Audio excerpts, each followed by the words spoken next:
right. So did anybody notice how much your book talked about penis size? Did we get to that yet? No? In the chapter, it Yeah, doesn't say in the anything about size. Oh yeah, it does. Yeah. In fact, it goes on for 3 pages about penis size. Yeah. In chapter 3? On the anatomy chapter. Yeah. Yeah. I'll help you look for it later, but yeah, it goes on for 3 pages. What does that tell us about penis size? All shapes, sizes. That's true. What else does that tell us? We're dedicating that much time in human sexuality. Apparently it's important, right? Yeah, apparently it's important. So let's unpack that. Let's find that out.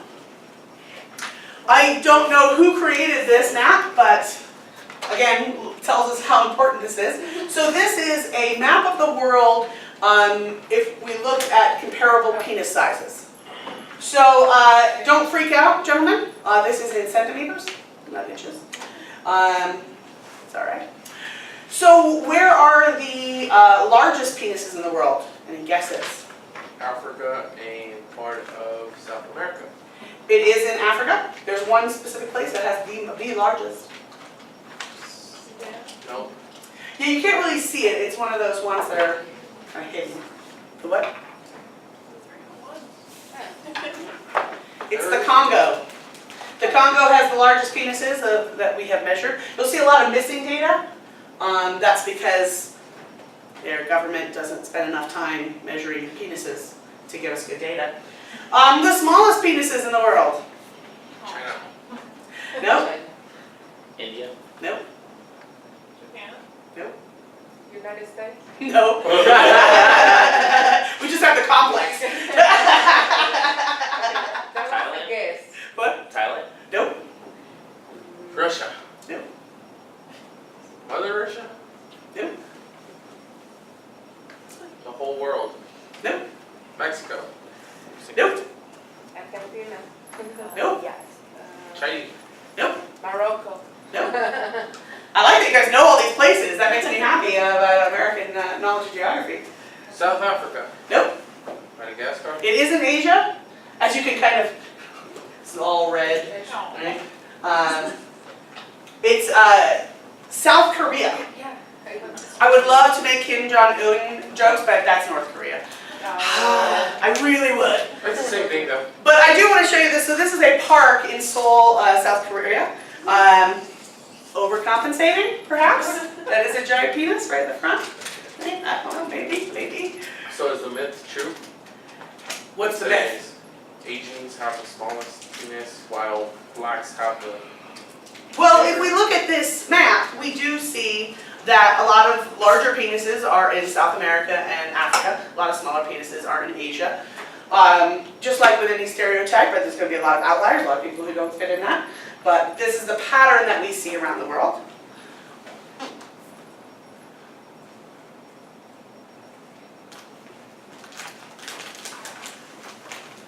So, you know, we often will say, oh, this is just men are concerned about this. Perhaps not. So I just want you to take in the reactions of women to this question. Boy, how many inches would you want your penis to be? Are you serious? Serious, you're gonna get $2. How many inches? Serious. If you're a real boy. If I was 6, I wouldn't want to scare her away. Okay, so anything higher than 6, would it be scary? It depends on how big it was. Okay. I want you to look on this ruler, alright? And tell me, if you were a boy, how many inches would you want your penis to be? No shorter than, 7. 7. Yeah. Why? I mean, because I've heard someone say that before. Who did say that? A friend? A friend? Did he have 7? I'm not sure. How many inches would you want your penis to be? 12. 12? Because the bigger the better? The bigger. Okay, look on this ruler, okay? If you were a boy, how many inches would you want your penis to be? I don't know. 7. 7? Sure. If you were a boy, how many inches would you want your penis to be? That's not a question! Step in! Wait! Look at it! Look at it! Look at it! How many inches? 7. Show the ruler. All right. 7. Turn it around so they can see. I think this gonna start hurting. Okay. Right. Okay, that's too much. All right. And this, you're just not gonna quite feel it. Okay. Okay. So 7. This is going to war. 7. No, no, no. 7 is the right amount. That's what you're telling me. Yeah. Yeah. That was Right. about my boyfriend. Awkward question. So your boyfriend, give him a shout out. I love you, baby. So you know you're working with 7. All 12? Yeah. Because most girls like it, I guess. Okay. So most girls like the foot long. I would say so. Most girls like the foot long. That's okay. I want hers to be 8.5. I'll keep it real. 6.5. 6.5? That's average. Average for me. I want to be above average. Okay. 6? Yeah. 6? Say it. No. Why 6? You embarrassed? There's no need to be embarrassed. I want you to look on this ruler, alright? And tell me, if you're a boy, how many inches would you want your penis to be? Are you serious? Come here. $2. Come here. Come here. No, are you trying to? Yeah, I am. Oh my God! You better not put us on YouTube. What? No, Think about it. 6. I don't know. 6? In the middle. 7.5. 7. 7? Yeah. 6.5. 6.5? Yeah. 5.5. 5.5 for 6? Probably 8. 8. Yeah. 8?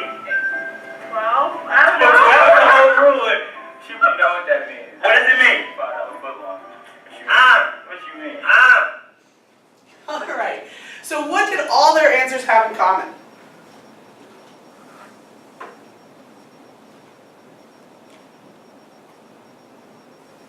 All pretty close to 6 or 7.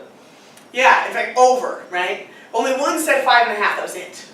And that's actually the average, 5.5. So every single woman they interviewed wanted above average, right? In a fake scenario, right? An imaginary scenario, we still wanted a bigger penis than anybody else, right? What did it also tell us about some of the women who answered? They feel embarrassed to talk about that. That's true. I hadn't thought about that, but absolutely you saw that, right? A lot of people Yeah. being embarrassed to answer that question. What else? Like they all kind of had like the same information about what was ideal. Yeah, right. Even though that information may be pretty skewed, and a few of them said, yeah, foot long, right? Foot long. We got some skewed perceptions, right? You're gonna be disappointed in life. That's what you think is the average or preferred. So it isn't just men. Women encounter the same influences and have the same expectations or have similar expectations. I will tell you a story about myself. So I dressed in drag for the first time. Halloween, I was probably about 20 something. And I dressed as a male lounge singer. And I put a sock in my pants. And within seconds, I wanted a bigger sock.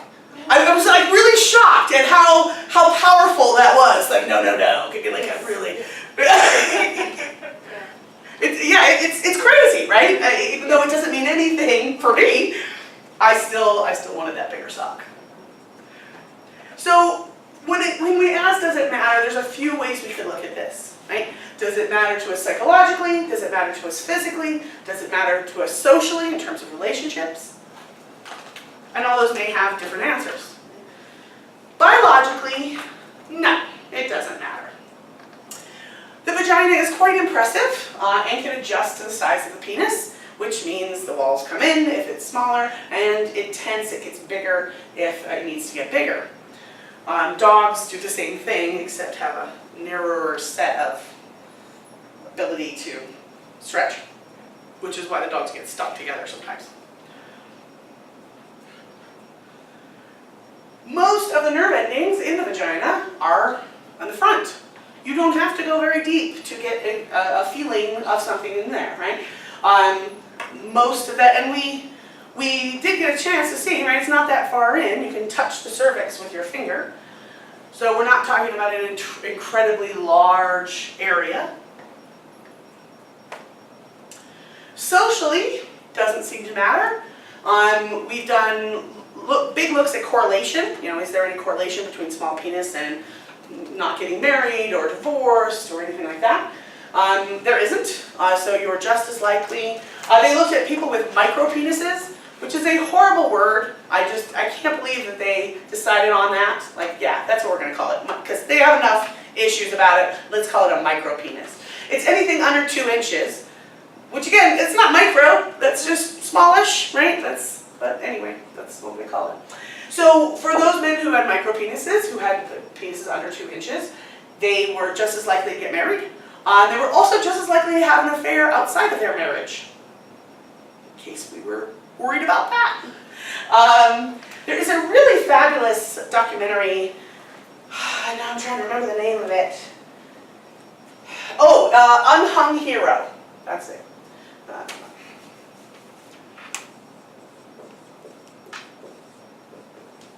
It's on Netflix, and it's about this man who asked his girlfriend to marry him on one of those big jumbo screens at a sports event, and she cried and ran away. And she told him later that the reason she didn't want to marry him was because his penis was too small. Ouch, in every way, right? So it's his journey of understanding penis size and looking at what can you do to increase your penis size. And none of the techniques were good, by the way. None of it was something you would want to do. Yeah, the movie actually starts with him like about to inject something really awful into his penis and having to like decide whether or not he's going to do this. What that happened, the micropenis? What that happened? Is it like by something in the body or in the genes? Who knows? I mean, whether or not cells develop and how cells develop is... It's part of the development. Yes, it's part of the development. Yeah, so it would be, that would be pretty set by the time that child's born of how big that penis is going to get. Okay. Yeah. And just like with anything, right? With breast size, with height, with anything, there are influences genetically, but how those come out can be a mixed bag. There is a difference between growers and showers, right? What's the difference? Anybody know what I'm talking about? Somebody that, when it's erect, it's much bigger than when it's not erect. Right. So if you look at ancient Greek statues, it looks like they all have really little penises, right? Those ones that you can still see that still have it there. That was a couple of things. The Greeks believed that large penises were a sign of stupidity. So to be really smart, you had a small penis. I just thought that was funny.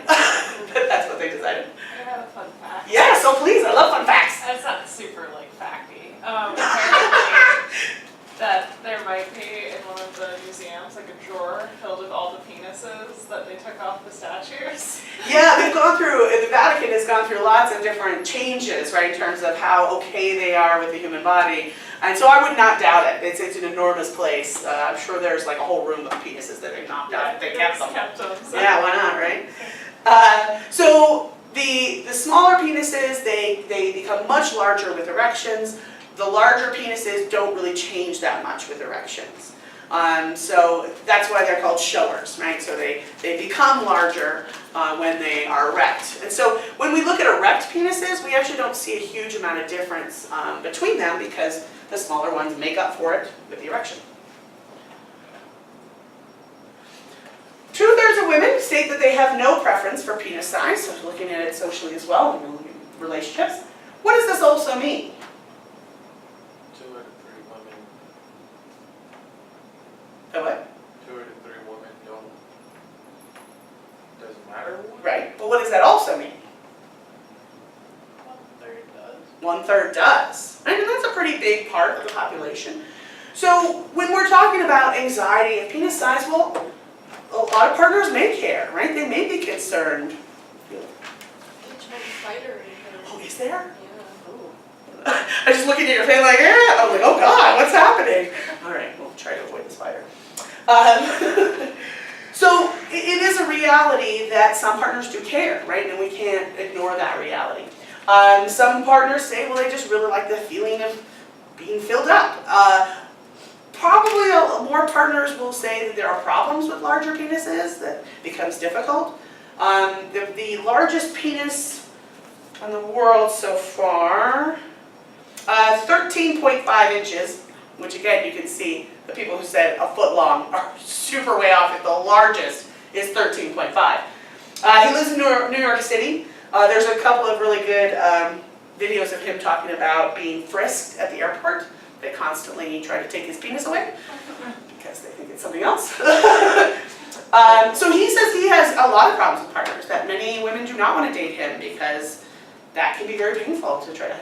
I saw like a story about a guy who had 2 penises. Yeah. And they were both like, I think 12 inches. And like he was saying, he had like a list of like people who were like trying to have sex with him. Really? It's like a goal. Yeah. Yeah, I can see, yeah, that would be like one of those Mount Everest of penises, right? Fun fact about that as Yes. well. So I've seen a video where there's a guy that's getting arrested and they're frisking him and they start touching on that. Like the officer goes, "What is that?" And he's like, "Oh, that's my penis." And the officer goes, "Whoa, I'm out of here." You go on your way. Really? I don't want to deal with that, I'm done. That's funny. I'm like, yeah, it's just something. It seemed real enough, but I was just like, it's a video. On It's like I've had a Facebook, so- long day, I'm not dealing with it. I like it. So cultural beliefs, often on the other side, the Greeks had thought about penis size being connected to intelligence. But for the most part, we see the bigger the better around the world. But it's not always bigger.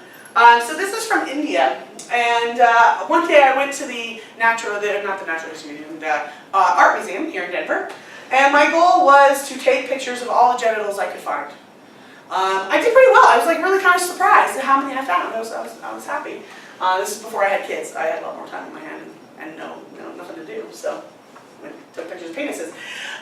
So one of the things I learned was that in India, a longer, thinner penis is often preferred over a thicker penis. You'll see it's a little hard to see, but it's depicted as a snake. And that's not unusual in carvings to see pictures of penises as snakes. So who knows what came first, right? That cultural appreciation for longer, thinner penises or liking of snakes, I don't know. Any guess where this is? Where this statue South lives? Korea. It's in Japan, it's in Asia.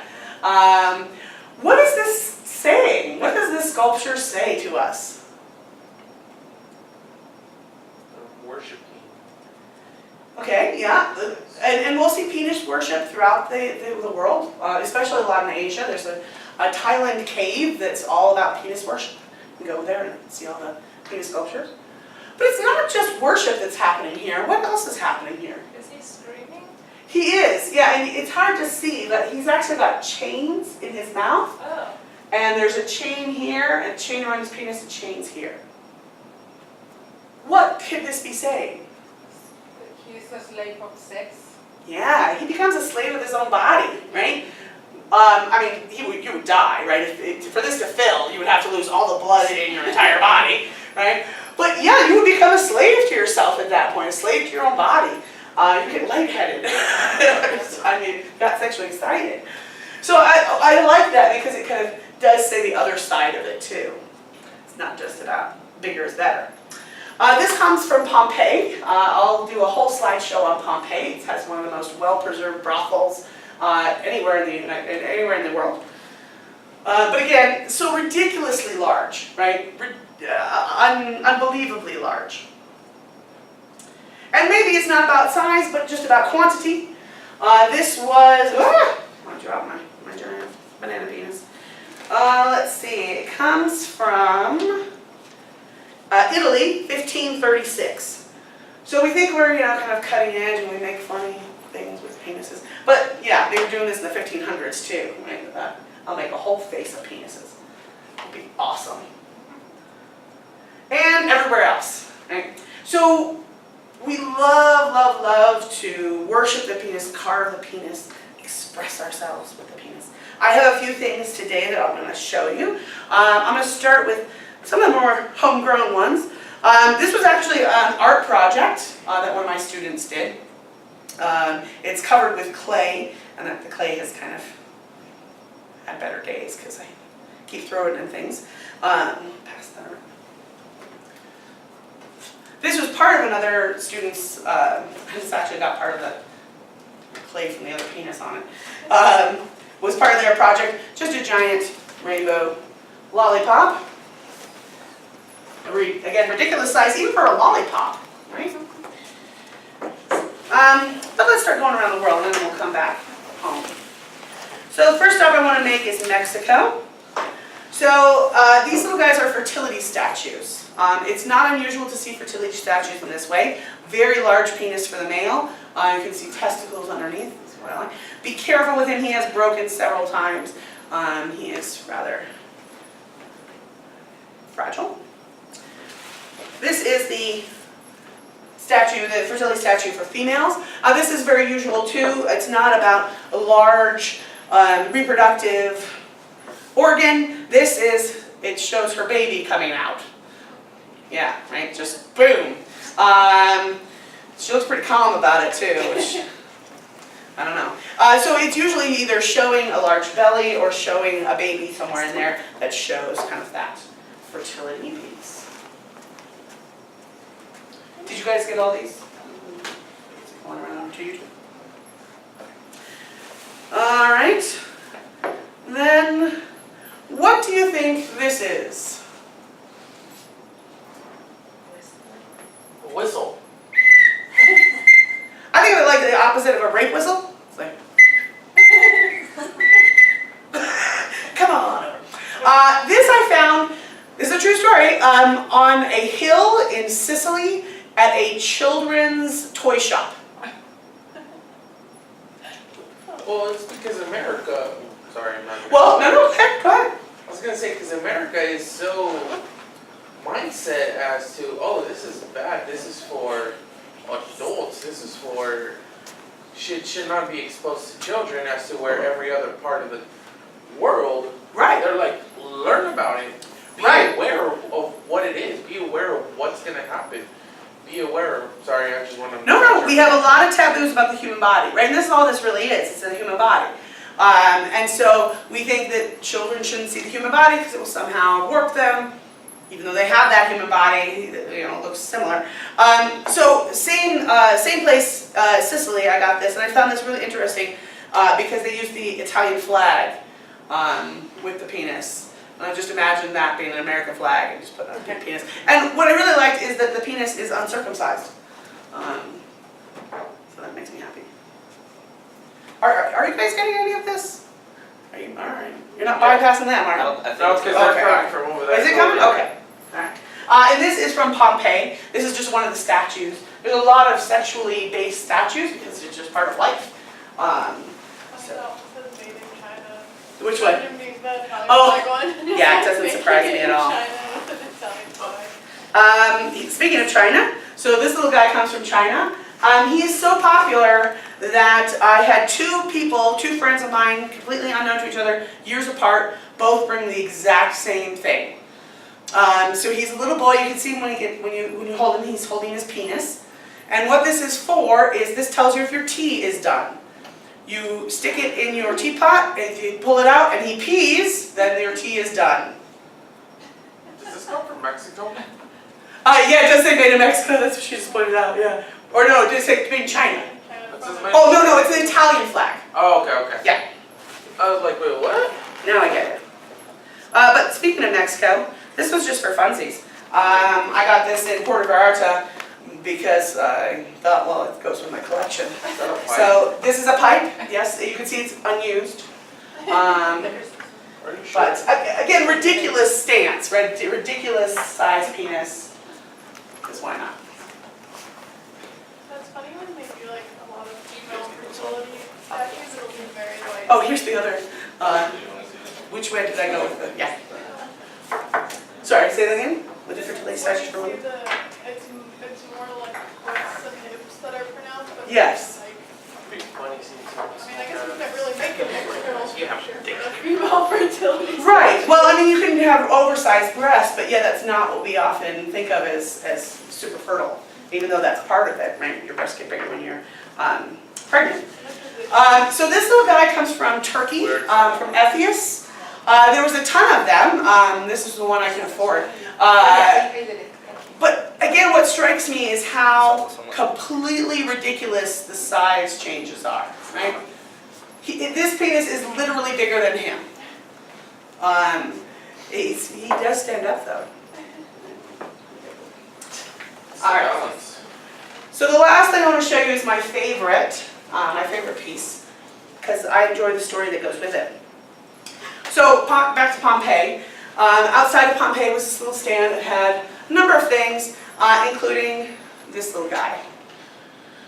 So there was a number of them, and some of them were larger.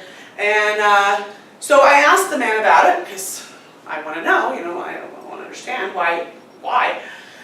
And I hadn't seen anything like this in Pompeii. I hadn't seen any frescoes or statues that looked like had two penises.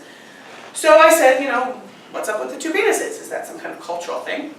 And he was a fairly short old man, and he said, come here. So I go over to him, and he says, it's for good luck and good fuck. And he just dies laughing. And I'm like, all right, sold. That's it. I gotta get that, right? So yeah, I never did find out if there's anything, but yeah, the idea is, one penis is lucky, two penises is even luckier. So there you go. One luck, one fuck. Good luck and good fuck. Never forget that. Oh, and the last one. This is just the American penis. This is like the ultimate American penis. Bob the Builder. Yeah, right. Because not only is he a penis, he has to be a manly penis, right? He's got tools with him. It's a paintbrush and a hammer. So he's a working penis, right? He's working it. All right. So that's my penis collection.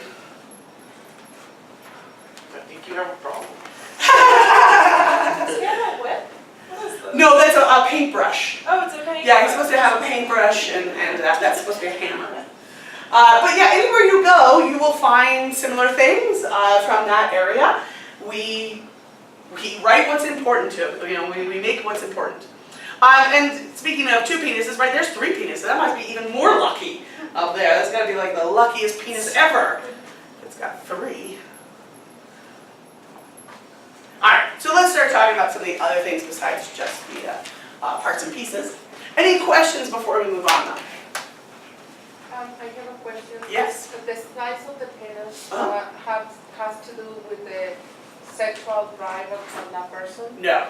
No? No. You can have a very low sex drive and have a very large penis, and a very, very high sex drive and have a very small penis. Doesn't mean at all. Yeah, no correlation. Okay. Thank you. Yeah, absolutely. What does contribute to a penis size? Is it genes? It's just genetics. Yeah, genetics, and then how those genetics play out. That's it. It's just like breast size. If your ancestor had really big breasts, you may have really big breasts, or it may not come out that way. Yeah.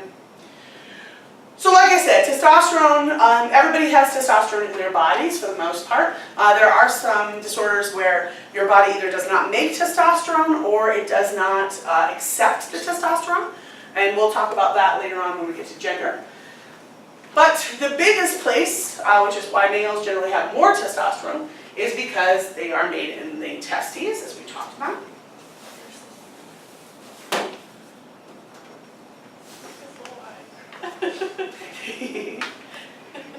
It's kind of sad too, right? It's like a sad working penis. So it's the testosterone that stimulates that sperm production. That's why it's all happening in puberty, right? So the little boys can get erections.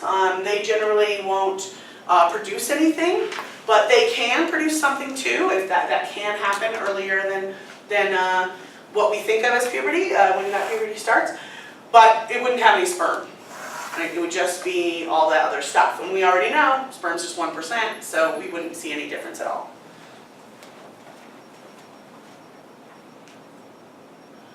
So it triggers the development of the secondary sex characteristics, which we already talked about. The hair growth, the height growth, all that stuff. So I talked about this in 101, and I don't think I've talked about it yet here, but I kind of feel like I have. I don't know, stop me if I've talked about this. So we did say that without the Y chromosome and the body accepting the signals from the Y chromosome, the body becomes female, right, in development. If it doesn't get the testosterone, it's going to do somewhat similar things, right? It's going to develop as female. So, unless we can stop puberty happening altogether, and we'll do that sometimes. We'll talk about that in gender. So, if I take something that suppresses testosterone, and one of the things that do suppress testosterone is marijuana. That's one of the few effects that it has on the body is it lowers testosterone. That's also why you don't see stoners like hitting each other, right? Because they're like, it's fine, it's good. We don't have that fight in us. Well, on the other side, doesn't alcohol kind of lower testosterone, but it increases it, or does it just lower the sex drive? Alcohol doesn't actually do anything to our hormones. Alcohol works on our brain. So alcohol works on the frontal lobe and it gets rid of our inhibitions. So that means if I want to have sex with somebody and I was like, oh, maybe they won't like me. When I'm drunk, I'm like, I don't care, you want to have sex? Because my inhibitions are lowered. So it's not that I'm hornier, I'll just act on it. And then, Does that make sense? Yeah, because I've heard that alcohol will prevent you from having kids as well, Having kids? or prevent you from either being erect or. So it can cause what we call whiskey dick, right? That it can basically the process of the blood getting trapped, the alcohol affects that. Oh, So okay. what happens is you can get an erection, but you lose the erection pretty quickly because the blood just comes right back out. That's what. Okay. That's Yeah. what I was like. Yeah, it's a lot of like little details. Like if you can figure out why all that's happening, then it all makes sense. Yeah. So if I am, and this only happens with prepubescent males. If I am a prepubescent male who smokes a lot of marijuana, my body starts to develop as female. We get what we call gynecomastia, which is enlargements of the breast tissue. So basically, your young stoners get man boobs. That's it. Yeah. Those are the commercials I'd like to see, by the way. Those are the direct commercials I want to see. Not the lies that we tell, but like an actual, like, you might get man boobs. That might actually do something, right? Like, I'll wait till I'm 14.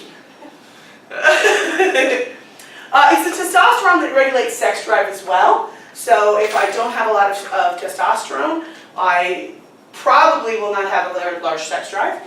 As you age, gentlemen, your testosterone will go down, so your sex drive will go down. It's not tremendous, though. If you have a high sex drive now, you'll probably have a high sex drive later.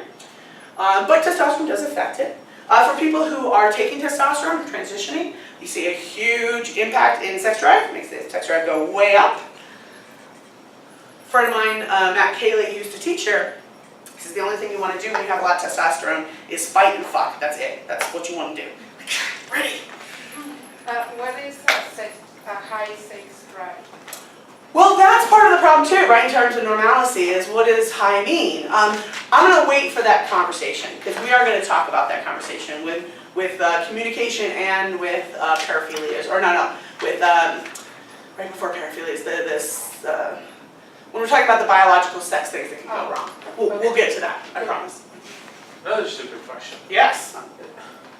Is that where Viagra comes into place as well? Okay, 'Cause so, I know, yeah, go ahead. I was gonna say, I know Viagra is set in place to give you essentially what's it called, an erection. But does that boost up testosterone as well? No, has nothing to do with testosterone. So there's a chemical that stops the blood from coming back out of the penis. And it has everything to do with that chemical. So it actually allows the chemical to work more. It's like Prozac for your penis. It actually works in the same way Prozac does, but just on the chemical that stops the blood from coming out of your body. Because you want that to happen, right? Because after erection, you want to have all that stuff come out. So it's all chemically driven. So we give the chemical that allows it to stay in there, which is why they have the commercials of if you have an erection longer than, I think it's 4 hours, see a doctor, because that can happen. If your body accepts that too much, then you're not allowing yourself to come off of that and not have an erection anymore. Now what about female Viagra? There is no, so some women will take Viagra, recreationally. It does nothing, it's all psychological. there was a drug that was approved that was supposed to be a female Viagra. So the results, and they were happy about these results, the results were women who took this had sex one more time in a month than the women who did not take it. And you had to take this pill every single day. Just to have one more time. So not the same, right? Yeah, it's super not the same. So we really haven't found a female version of that. Female sexuality just doesn't work in quite that same way. All right, so aggressiveness, right? We talked about dogs a little bit. So how does that work? Is this testosterone cause aggressiveness? What's going on? Yes. Certainly seems like it, right? So that was our belief for many decades about testosterone. Because we looked at men in supermax prisons who did really violent crimes, and we tested them, and their testosterone was through the roof. Just incredibly, just dramatically high levels of testosterone. We thought, okay, yeah, testosterone makes you do horrible things. And then they did this really inventive study with hockey players. And what they were able to do was look at their hormonal output in real time, which just freaks me out that we can even do that. So they had them set up so they could look at this hormonal output, and then they had them play hockey. And what they found was as soon as somebody hit someone else, right, the stick did an aggressive act, after they did the aggressive act, we would see a spike in testosterone. What does that mean then? Guys like to fight. But what is the consequence then of fighting? An increase in testosterone. So we had it backwards, right? We thought testosterone caused aggression, but now we're actually finding aggression is what increases testosterone. So if you take a kickboxing class, your testosterone will go up. That's what we should talk about in transition, right? Just take a fighting class, man. Natural testosterone. So we just had it backwards. We knew that they were related, we just didn't understand how, right? And that's what's exciting. So what was happening with these guys in prison was over a lifetime of being aggressive, they had a really high standing testosterone. And did the aggression stop when they got in prison? No, right? They continue to be very aggressive, continuing their high level of testosterone. They don't. Oh, go ahead. Say it. Sorry. Okay. Would it make, like, why would it do that? Would it be if you had to continue fighting, it's like giving you, like, drive? Yeah. So if I have to be a soldier now, like out of the blue, was having a happy farming life, and now I'm a soldier. My body is actually giving me help to be that soldier, right? So that I can continue to fight and have that boost. So it's very. It helps us. What do you call it? Adapt. It helps us to adapt to the situation, right? It's stuff. Our bodies are pretty awesome. Gross, but awesome. Yeah. They don't get sick, like physically or mentally. The people in jail, they don't get sick Oh, well, yeah. I mean, that's the physically. take abnormal psych or social psych, and we'll talk about. Yeah, because the environment. It's horrible. Yeah, I mean, you get a lot of isolation and that kind of stuff, and that still makes you aggress. You just then turn it toward yourself. So we have lots of self-harm going on in prisons. And, Okay. yeah. All right. So speaking of favorite words, right? Don't you want to use this in a conversation? Well, when I was going through spermatogenesis, right? People are gonna look at me like I'm Be weird. awesome. But isn't that fun? What's wrong with you? All right. So this happens from puberty on, right? We talk about oogenesis, meaning egg begetting. That happened before birth. But for guys, you don't have any sperm. You don't have like sperm in the wings. You start to make them when you hit puberty, and those Leydig cells start to pump up. We're not going to go through the makings of sperm biologically, take anatomy and physiology, and they can focus on that. We're focusing on the other stuff.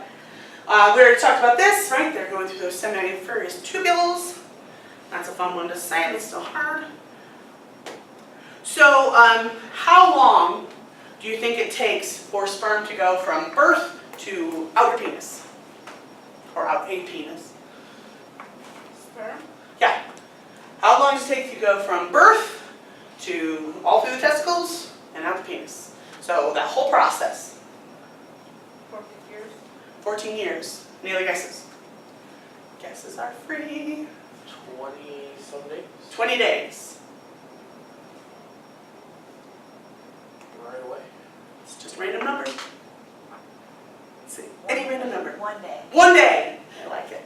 You're totally wrong.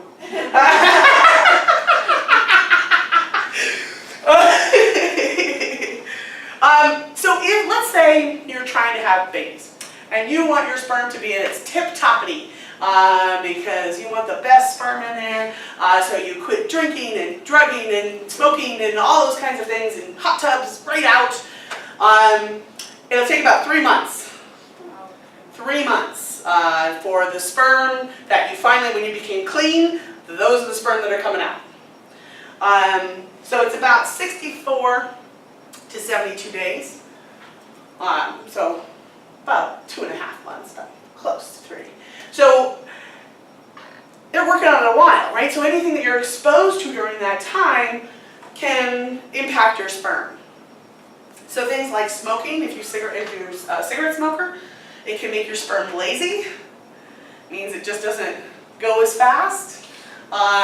Different drugs and alcohol can make it mutate. So they just like go around in a circle, or they don't have a head, or they have 2 heads. Fun things like that. We actually have really mutated sperm in general as human beings. I was just reading an article about this, that our sperm is more mutated than any other simian.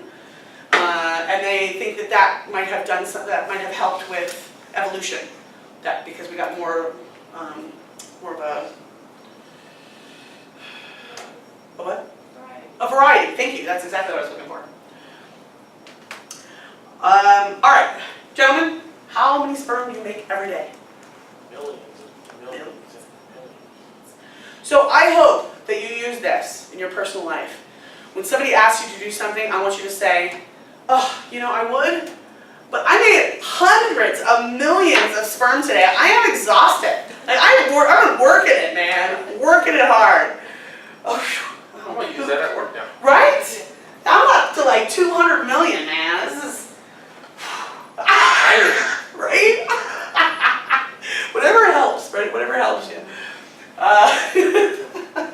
So with 3 or 400 million sperm, you can have a lot that are mutated, a lot that aren't working so well. It's quite easy to have that because most of those mutated ones would get left behind, right? They won't even come close to the fallopian tubes.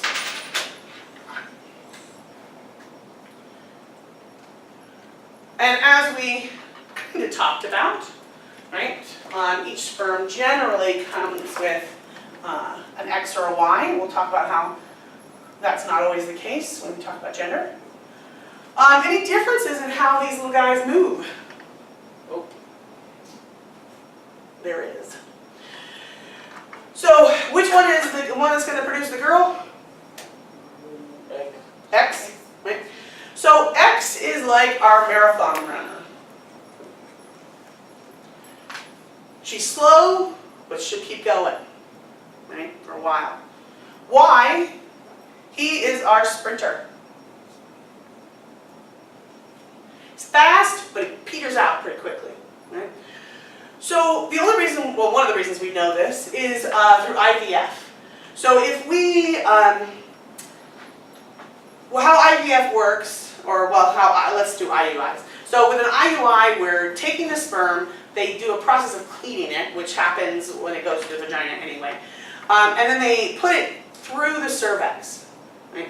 So it's much farther in than it would normally go. Are we more likely to have boys or girls if we do that? Girls. No boys. Why boys? They're sprinters, right? So if they're way closer to the finish line, then they're going to get there faster.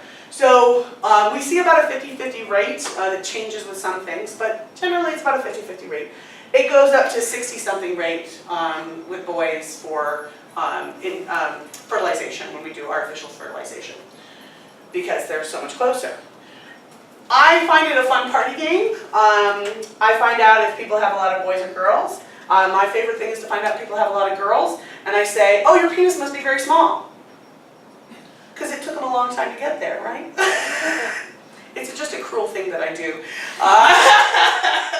And they say, you can trust me, I'm an educator. Parties, all rules are suspended. But there's no real truth to penis size equaling boys or girls. But because of this idea, this fact, there has been a lot of people who, there's a lot of books written, especially in the 70s, about trying to have a girl or trying to have a boy. And a lot of it was positions to get it farther away if you wanted a girl or closer to the cervix if you wanted a boy. That makes sense? But it actually didn't impact the stats that much. So apparently the length of the vagina is not enough to make a huge difference here. But if we put it in the cervix, that makes enough difference to see a change.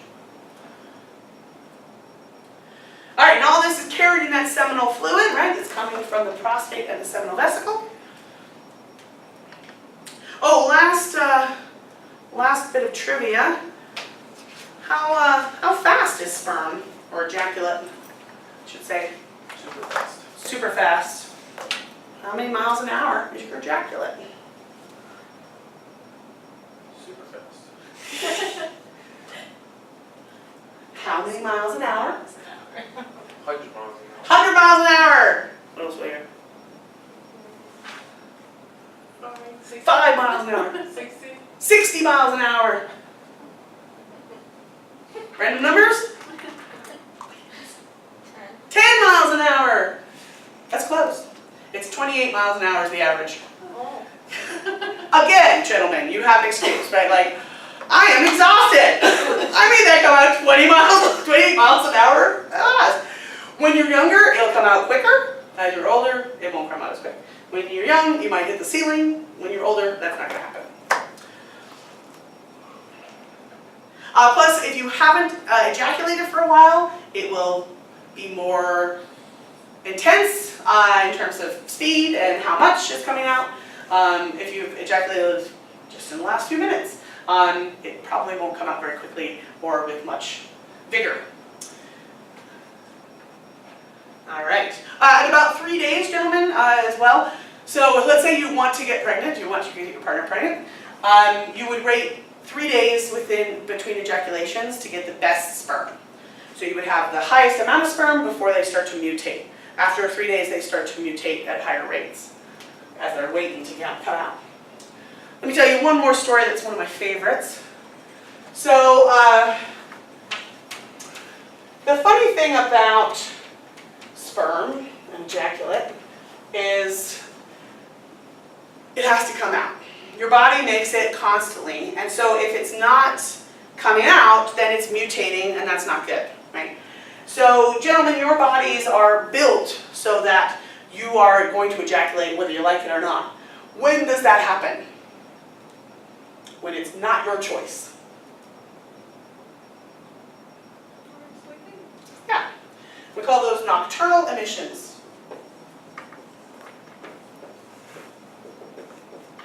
What's another name for it? Wet dreams. Yeah, wet dreams. This is a fancy way to say it. You can ask people politely, right? How have your nocturnal emissions been? This is actually the thing I like to do at parties as well. How have your nocturnal emissions been? Because if I find somebody who says, oh, I've never actually had a wet dream, I say, oh, you masturbate a lot then. Because if you masturbate a lot, you won't have a wet dream. Because that's your body trying to get that out. So if you get it out on a regular basis, it doesn't have to do it for you. But let me tell you one of my favorite stories. So once upon a time, there was a priest. And the priest believed that any kind of emission, any kind of ejaculation was sinful because it wasn't producing a baby, and that's part of the Catholic Church's teachings. So at night, to prevent nocturnal emissions, he wore a variation of a chastity belt. So in this particular apparatus, he would place his penis in here. Any guess what these are? Spikes. You got it. So he puts his penis in the spikes, And if the penis becomes erect, it will go that way, right? It will hit the spikes and it will prevent that erection. So he would wear this at night, but the body has other ideas. It has to come out. So what would happen for him was when he was giving a particularly impassioned sermon, he would spontaneously ejaculate. Because it's going to come out. So yeah, he would, in front of everybody, he would ejaculate. You can't prevent this. This is going to happen. So no matter what we want to do, it doesn't matter. So kind of he trying his body to don't do it when have that thing, Right. but do it later. Yes. Oh my God. Yeah. Yeah. You can only keep it from happening so long. Yeah. It's going to happen. I'll get rid of that because I know it's scary. Okay.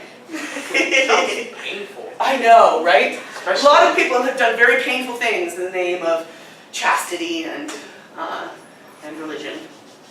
Ouch. Alright. Clicker. So which statement about is not true about spermatogenesis? A, several hundred million sperm are produced daily. B, it takes 64 to 72 days for sperm to mature in the epididymis. C, mature sperm is expelled by muscle contractions through the vas deferens. Or D, if ejaculation does not occur, sperm will back up into the bladder. Go ahead and put your answer.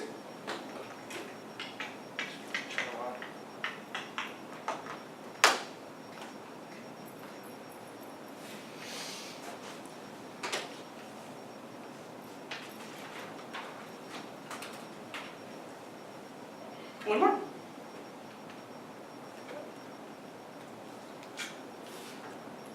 All right, so we're a little mixed. What's this bladder problem thing going? Tell me about that. Like I said, it does happen, but it's not a problem. Yeah, it doesn't have anything to do with, I gotta just rewrite this. I already have a little change thing. So that would not be a normal thing, right? That would just be like, this is trying to refer to like blue balls. That if I don't ejaculate when I want to, that somehow it's going to go back in the bladder. This would be a very, very, very rare occasion. Does that make sense? So this is true. It is muscle contractions through the vas deferens that get it to that 28 miles per hour. That's all true. That's all true. So it's this one that we're looking for. This does not happen unless there's a blockage or some bad thing. But I'll work on that one. Get that to the. If I say, I don't want to work on it right now.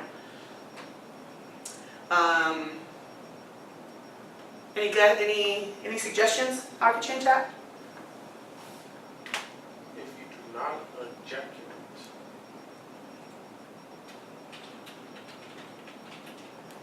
When you want. Yes.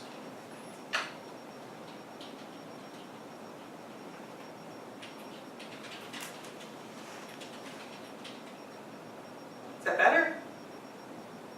Should we add something? Alright, we'll see if that works better. But when you see that question later on, what's the answer? D. Yeah, D. Sorry, I thought I heard B there for a second. No. Okay, good, good. Alright, thank you for that help. Alright, so let's talk about circumcision a little bit here. We have been talking about it as we've been going on, but we can get more into it. We're going to look at female circumcision as well. So some of the reasons why people do it, health came up. Any other reasons? Religion? Religion? Yeah, religion was the big one. That's how it started, right? Anything else? Why do we do it today sometimes? So it's the thing I've heard the most in why people have circumcised their children. The rule Yeah. to be outcast. Yeah, they want them to be part of the norm, right? And if that's the way we think of penises looking, then that's the normal penis, then we want them to have what we think of as normal penis, right? According to your book, it's down to about 30-something%, you might be able to find the exact number, of people who circumcise their boys right now in the United States.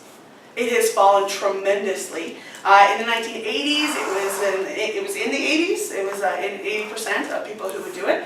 The 1950s is what started getting everybody to do it because it was all about cleanliness. That's also when they started douching and doing horrible things to our bodies in the name of cleanliness, including making sure to remove parts of everybody's penis.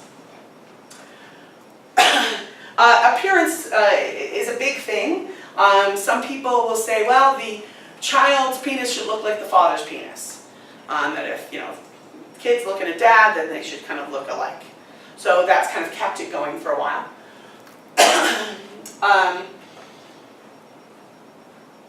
The worst one I heard, and this is a true story, but this is the worst one I've heard, is a friend of mine circumcised her son because a friend of hers said, well, I wouldn't suck a dick that wasn't circumcised. And she's like, well, I want my son to have his dick sucked, right? Like, I'm like, well, I'm glad you're thinking about that, but, ouch. But I've heard lots of different reasons for it, and it's parents' decision. But we're starting to understand it much more than we used to. So here's the penis with the foreskin, and this is what we often see in America because most of us have grown up in times where most people have gotten circumcised. So this is a random quote. This is very close to a lot of other pediatric organizations. I just really like this quote. It said the task force found that evidence of low incidence, high morbidity problems not sufficiently compelling to recommend circumcision as a routine procedure for all newborn males. So they're saying unless you have some reason to do it, right, whether it's religious or whether it's there's some problem with his foreskin, then we shouldn't be doing this to every baby boy that comes along. And that was in the year 2000, right? And we were still having a really high number of people circumcising their kids. Again, this is kind of a random pick. College of Physicians and Surgeons of British Columbia. Routine infant male circumcision performed on a healthy infant is now considered a non-therapeutic and medically unnecessary intervention. So we're really starting to reevaluate our preference for this and why we have a preference for this. And what's going to happen as this number becomes smaller and smaller because we're getting more and more of these kinds of studies and more of these organizations who are saying it's not worth doing, is the culture will then change too, where most males will be uncircumcised. And it will be those who are circumcised who become the kind of the odd man out. Comments? Questions? Concerns? I remember, like, 20 years ago, I know somebody that have a kid that the doctors say that the skin in the top of the penis of the boy was too thick. Okay. That they need to remove it. And I think he was like 7 at that time, and he had a lot of infections. Because when he pees, make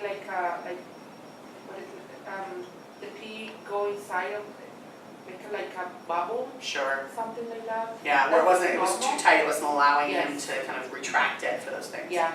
Yeah, so in those cases, we would want to do a circumcision. We would want to get rid of that foreskin, and that should really clear up all of those problems. But they're waiting to see, like, is that a problem? It's not as soon as he's born, it's, okay, now that it's necessary, it's medically That necessary. happened when he grew up, so, If he had it or didn't have it. well, I don't think he had it when he was, I don't know. I just know that he had it when he was 7, Right. so I don't know. Well, that would continue to cause infections if it was left. He could Yeah. probably, depending on the skin, he might be able to stretch it. That's probably, that would also be kind of painful. But it's like, ear gauging, you're doing it little by little, they may even put a spacer in there to kind of help stretch. There are other things that they could have done before, besides just removing the foreskin. But yeah, if they continue to have that problem, you continue to have the same problems you had when he was He 7. had the surgery, I remember. Oh, he did, yeah. he did. Yeah, and I could completely understand why they would do it in that case. Yeah. Okay. It's just every single healthy boy that comes along should be circumcised down. That's what we're starting to go away from. And I remember the doctor told her that, she told me that if the boy gets circumcised when